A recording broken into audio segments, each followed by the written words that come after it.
mesin cerdas dan non-cerdas. Kalau pada pembelajaran sebelumnya kita sudah mempelajari tentang coding dia, tetapi dengan materi berpikir komputasional.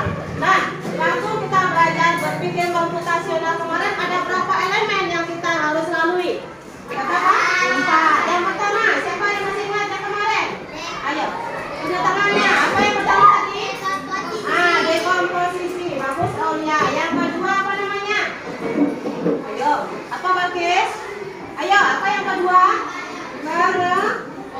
Pengenalan pola. Bagus ya. Yang ketiga, abstraksi. Bagus Aulia. Yang keempat, apa yang keempat kemarin? Ya, algoritma. Bagus. Itu berpikir komputasional ya.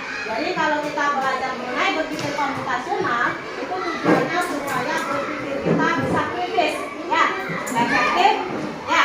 Nah, itu ada 4 tahapnya kemarin. Sekarang kita akan belajar tentang mesin cerdas dan non-cerdas.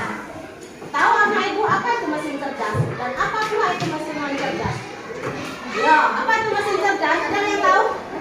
Ayo, apa itu mesin cerdas? Ya, Abid, silakan Abid, apa?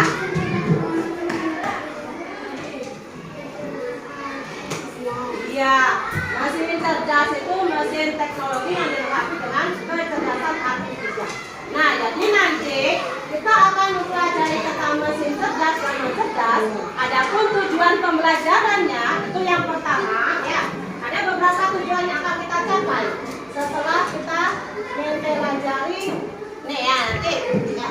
Oke, sekarang perhatikan dulu sebelum sampai ke situ. Ini nampak sama anak ibu gambar apa?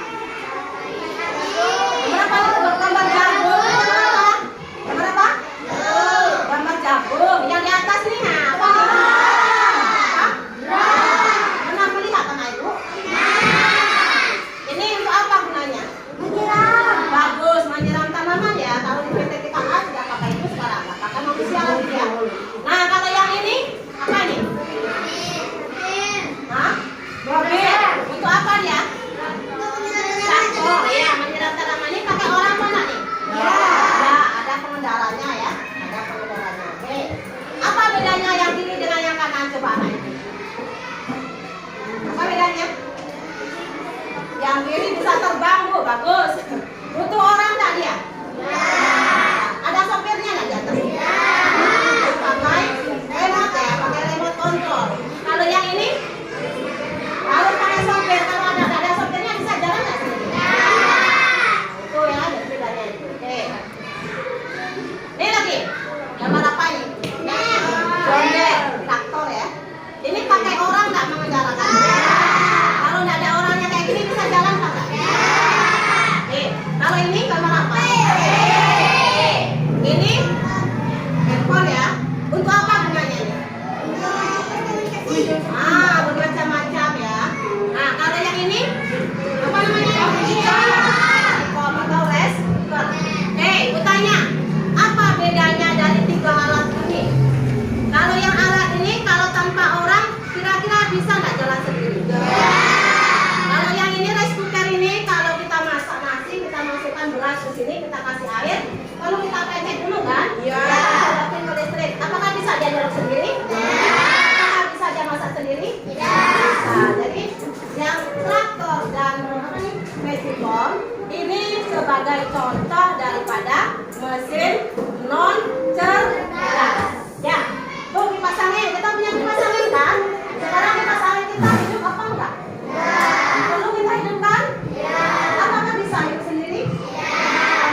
handphone ini termasuk mesin cerdas atau non cerdas? Cerdas. Apa saja gunanya? Apa yang pernah anak ibu lakukan dengan handphone ini?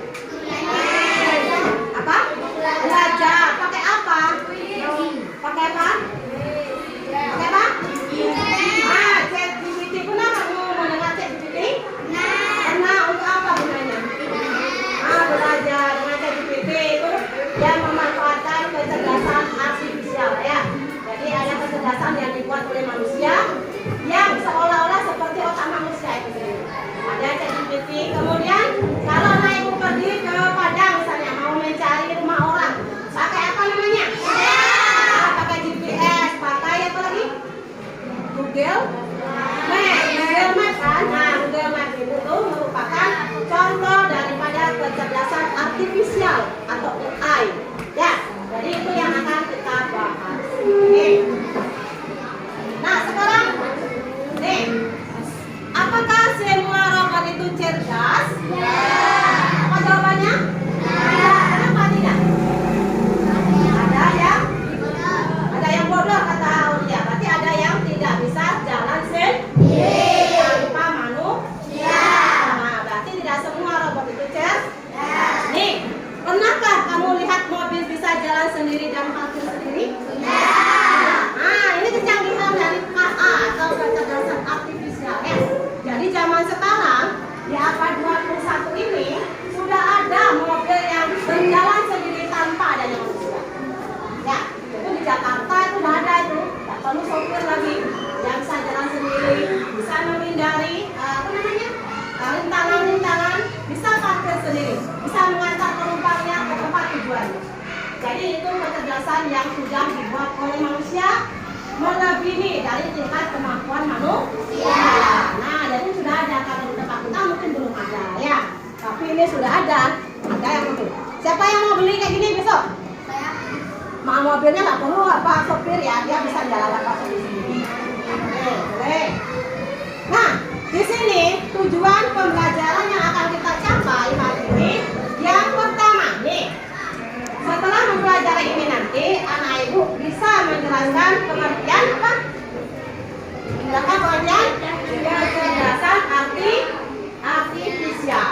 Ya, jadi tujuan utamanya mampu menjelaskan kecerdasan artifisial. Yang kedua, bisa mengidentifikasi perbedaan antara mesin cerdas atau AI dan non cerdas. Ya, seperti tadi yang anak ibu sudah bisa membedakan. Yang ketiga, menjelaskan contoh penerapan AI dalam kehidupan sehari-hari. Seperti tadi drone.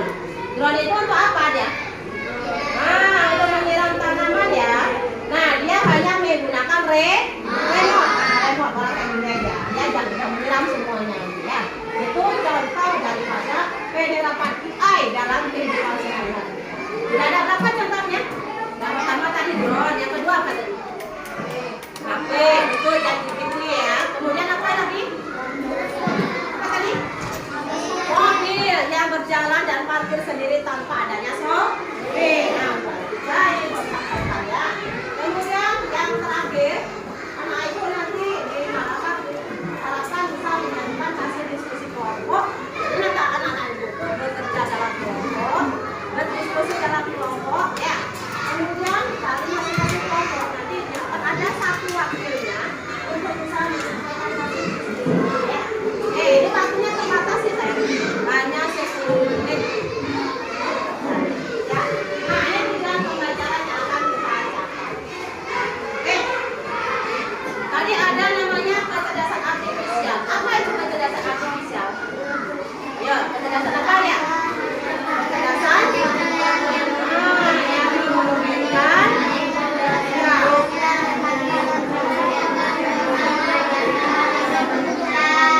jadi ini kecerdasan artifisial apa ya?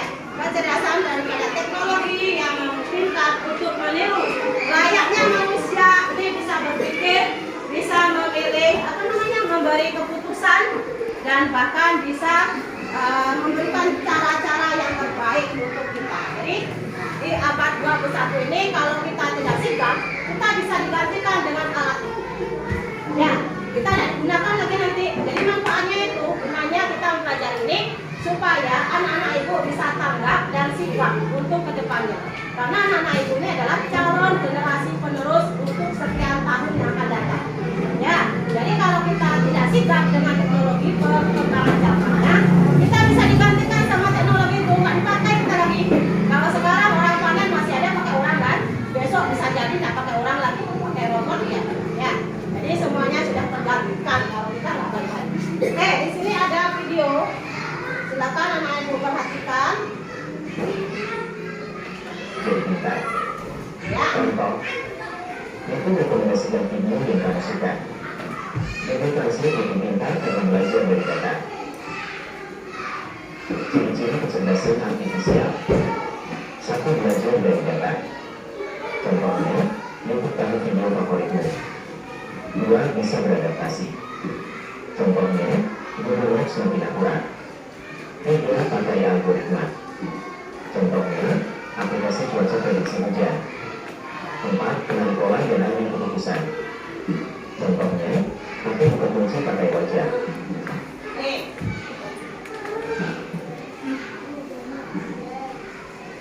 Cari ya.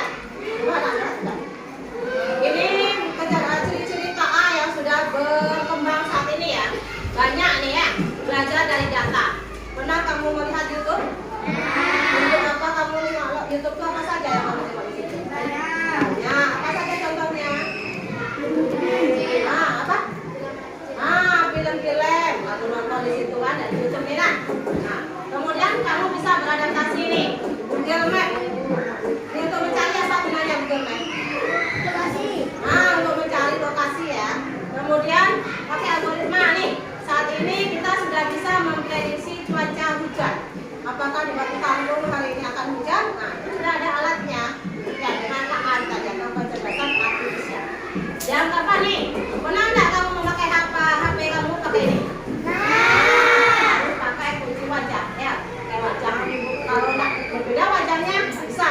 Contohnya saat ini Bapak Ibu guru absen ya, absen tiap kali itu kan pakai wajah kanan kiri. Nah, ini salah satu contoh penggunaan KA. Ya. Nih, apa ciri daripada mesin cerdas dan mesin non cerdas? Mesin cerdas apa itu contohnya? Bisa belajar. Bisa belajar. Yang kedua apa? Bisa mengambil keputusan. Kamu bisa bertanya pakai Google Assistant ya. Nah, nanti kamu buka Google, kemudian kamu tanya apa arti daripada KA. Bisa dia muncul sendiri kan? Nah, itu Google Assistant. Kemudian sudah ada sekarang robot penyapu, jadi nggak perlu manusia penyapu.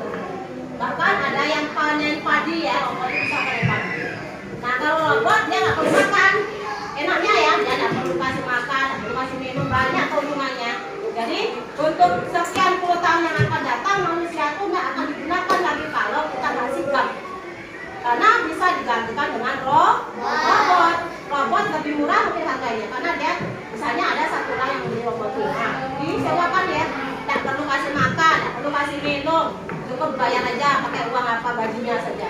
Dia nggak pakai lelah ya, nggak pakai capek kayak manusia. Ya, jadi sudah digantikan robot. Nah, sedangkan mesin biasa hanya ikut perintah.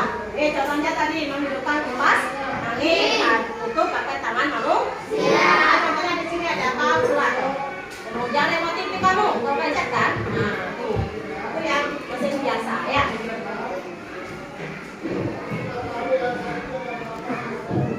Nah, sekarang ini macam-macam kecerdasan artifisial ya. Ada nih NLP ya, buat komputer paham bahasa.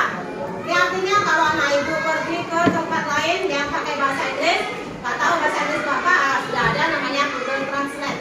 Ya, bisa mentranslate atau menerjemahkan bahasa orang. Nah, kemudian nih speech recognition ya, berarti suara. Apa yang kita perintahkan pernah kamu menggunakan HP pakai suara aja? Jangan tip ya, pernah nggak? Nah, itu namanya Siri ya. Kemudian nih, kenal wajah seperti tadi. Nah, kemudian juga gambar musik yang kita. Post processing (NLP) membuat komputer mengerti dalam proses bahasa manusia, seperti pada Google Translate. Speech recognition membuat komputer mengenali dan memahami suara, contohnya Siri. Image recognition membantu komputer mengenali objek atau wajah pada gambar, seperti di Facebook. Sementara itu, kecerdasan artifisial generatif itu membuat karya baru seperti gambar, musik, atau cerita, misalnya ChatGPT. ChatGPT ini yang banyak kita pakai ya. Artifisial yang banyak mengumpulkan data, misalnya foto-foto ikan. Lalu, sistem belajar dari data tersebut untuk mengenali perbedaan antara ikan dan bukan ikan. Setelah itu, kecerdasan artifisial membuat prediksi, misalnya menebak apakah gambar yang dilihat adalah ikan atau sampah. Batasan kecerdasan artifisial adalah tidak memiliki perasaan. Tetapi KA ini memang banyak ya manfaatnya bagi manusia, tapi ada juga kelemahannya. Apa batasannya? Yang pertama, dia tidak punya perasaan. Kalau manusia kan punya perasaan, ini bagus gak sih ya? Nah, dia bisa memikirkan perasaan orang lain. Kalau KA ini tidak bisa, karena dia tidak dibekali dengan perasaan. Perasaan itu ciptaan Tuhan. Yang pertama. Yang kedua, bisa salah kalau data yang kita berikan salah. Misalnya drone tadi, kita suruh menyiram di lokasi ini. Karena salah, kita memberikan datanya, dia kemana dia perginya. Nah, itu jadi tergantung data yang kita berikan. Ya, yang ketiga, hanya kerja sesuai data yang ada. Maka kita nah, untuk di abad 21 ini kita harus sigap. Itu artinya kita sebagai pengendali robot tadi.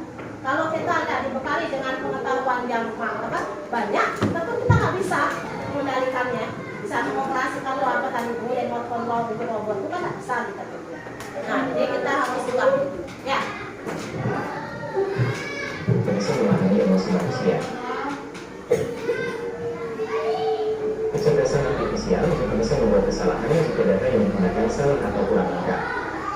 Selain itu, kecerdasan artifisial mungkin dapat bekerja berdasarkan data yang ada, sehingga tidak bisa berpikir di luar informasi yang dipelajarinya.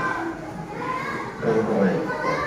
Kecerdasan artifisial membuat mesin menjadi pintar, mampu belajar, beradaptasi, dan mengambil keputusan. Ada perbedaan antara mesin cerdas dan mesin biasa. Namun, kecerdasan artifisial tetap memiliki batasan, seperti tidak punya perasaan dan hanya bekerja sesuai data yang dimiliki. Refleksi. Nah, dari pertanyaan-pertanyaan ini, kita jadi penasaran kan? Kita dapat belajar mengapa kecerdasan artifisial penting, contoh penggunaannya, etika, dan cara berpikir kritis supaya bisa memanfaatkannya dengan bijak. Dulu, semuanya serba manual, teman-teman. Dokter harus membaca data satu persatu. Guru membuat tugas sendiri untuk setiap murid, dan kita harus mencari partisipasi. Kan? Nah, ya, kalau dulu semua bisa dikerjakan hanya dengan manual ya, oleh manusia. Saat ini sudah sangat canggih. Dokter pun bisa operasi tanpa tangan dia, nggak pakai komputer lagi. Jadi dia hanya mengendalikan komputer saja. Ya, jadi sudah banyak sekali seperti tadi. Mobil sudah bisa parkir sendiri. Itu contoh-contoh daripada kecerdasan artifisial yang dikatakan dengan robot cerdas. Nah, jadi apa saja contoh robot cerdas tadi? Mobil bisa parkir sendiri tanpa sopir. Apa lagi? Apa lagi? Drone. Kemudian apa lagi? HP yang digunakan untuk chat GPT atau Google Map. Apa lagi contoh lainnya? Ada lagi ya? Banyak apa? Apa ya? Apa contohnya? Robot. Ya. Jadi sudah banyak contoh penggunaan mesin cerdas. Kalau yang mesin non cerdas apa saja contohnya? Kipas angin. Apa lagi? Rice cooker. Apa lagi? Traktor. Apa lagi yang di rumah anak ibu apa? Magicom ya, sama rice cooker tadi. Apa lagi yang di rumah kamu? Ada TV. Ada televisi pakai remote. Apa lagi? Kulkas. Apa lagi? Yang mencuci? Mesin cuci itu bisa nggak mencuci sendiri?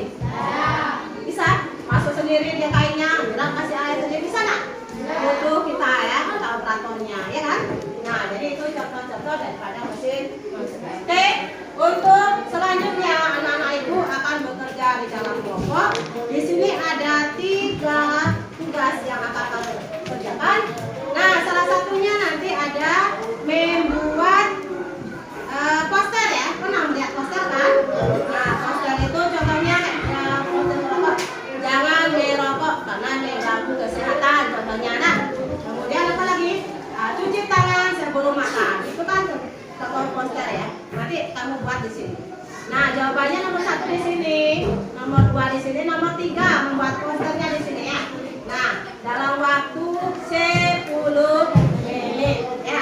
Nah, satu kelompok satu bekerja bersama, kemudian nanti mempresentasikan ya. Bagi cara kerjanya ada cepat ya. Ada teman-teman. Yo nih. Ayo, cepat. Ya, silakan diisi. Itu ada 2 pertanyaan. Silakan anak ibu buat.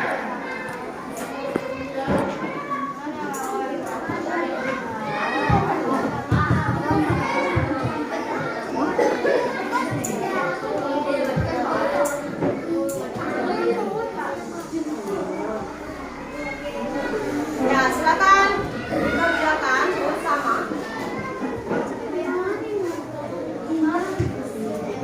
Ya, nilainya sesuai dengan kecepatan. Cepat. Ya, nomor 1, nomor 2 itu tempat pertama ada di bahan ajar yang sudah kamu baca. Ya, apa itu mesin cerdas? Nah, seperti yang tadi sudah kita bahas, apa itu mesin cerdas? Ya, kamu buat dengan bahasa kamu sendiri, boleh. Silakan. Ya, posternya di tengah, di nomor 3 ya. Nomor 1 jawab yang di atas. Mesin cerdas nomor 1, nomor 2 mesin cerdas cepat. Cepat. Kemudian yang nomor 2 ini contoh penerapannya ya. Tuliskan apa contoh penerapannya tadi kita sudah membahas beberapa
kerjasamanya ya, dan kerjasama terutama itu penting ya. Kerjasama kamu itu penting ya. Yang kelompoknya hanya satu orang saja, hanya kerjasama. Akan dinilai ya, kerjasama apa enggak.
mesin yang dilengkapi dengan teknologi kecerdasan artifisial. Kalau mesin yang cerdas apa tadi? Mesin yang penuh adanya perintah dari manusia. Nih, nah, gimana bos untuk kelompok 1? Oke, selanjutnya kelompok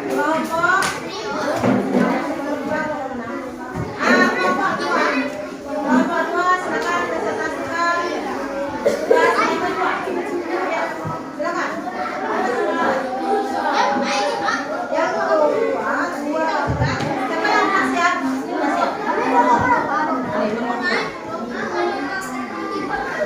Kelompok berapa nih? Kelompok 5. Bisa kelompok kedua ya, kelompok 5 akan mempresentasikan hasil kerja tugas nomor 5.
jelas.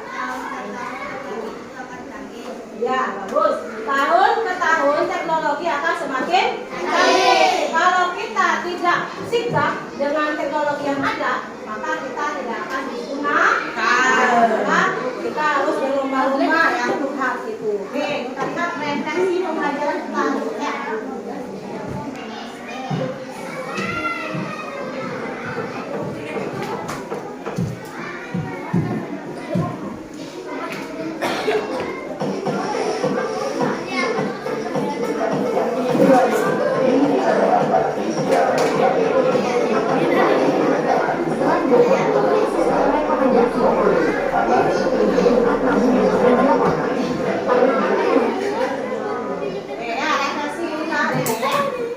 AI apa ya? Sangat banyak membantu setiap kegiatan kita ya. Namun apa ya? AI berisiko terhadap penyalahgunaan data pribadi. Contohnya ChatGPT. Kita bisa bertanya apa saja di ChatGPT itu ya.